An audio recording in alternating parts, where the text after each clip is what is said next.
আপনি কি জানেন বিশ্বজুড়ে প্রতি ৮ জন নারীর মধ্যে একজন স্তন ক্যান্সারে আক্রান্ত হন?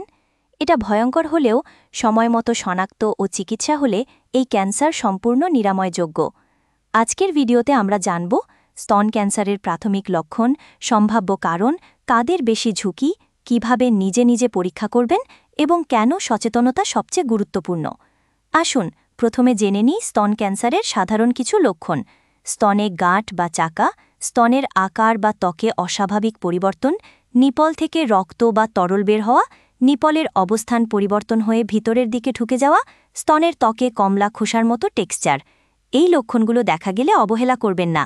ক্যান্সারের সম্ভাব্য কিছু কারণ: বংশগত জেনেটিক মিউটেশন, যেমন BRCA1 এবং BRCA2 জিন। বয়স: 40-এর বেশি বয়সীদের মধ্যে ঝুঁকি বেশি। অতিরিক্ত ইস্ট্রোজেন হরমোন এক্সপোজার, প্রাথমিক ঋতুস্রাব শুরু বা দেরিতে মেনোপজ হওয়া, অবিবাহিত বা সন্তান না থাকা, ধূমপান, মদ্যপান এবং অনিয়মিত জীবনযাপন।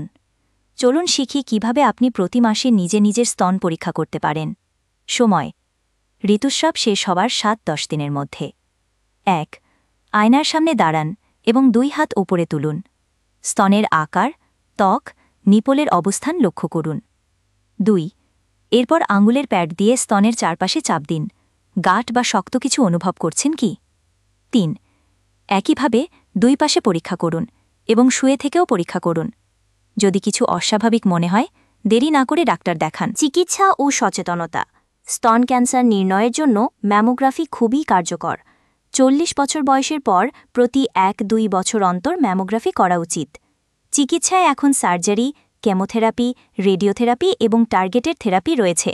ভয় নয়, সচেতনতাই বাঁচায়। আপনি নিজে যদি সচেতন থাকেন, আপনার মা, বোন, কন্যাকেও সচেতন করতে পারবেন। ভিডিওটি ভালো লাগলে শেয়ার করুন, সাবস্ক্রাইব করুন আমাদের চ্যানেল, যাতে আমরা আরও স্বাস্থ্য সম্পর্কিত ভিডিও নিয়ে আসতে পারি। ধন্যবাদ, সুস্থ থাকুন, সচেতন থাকুন।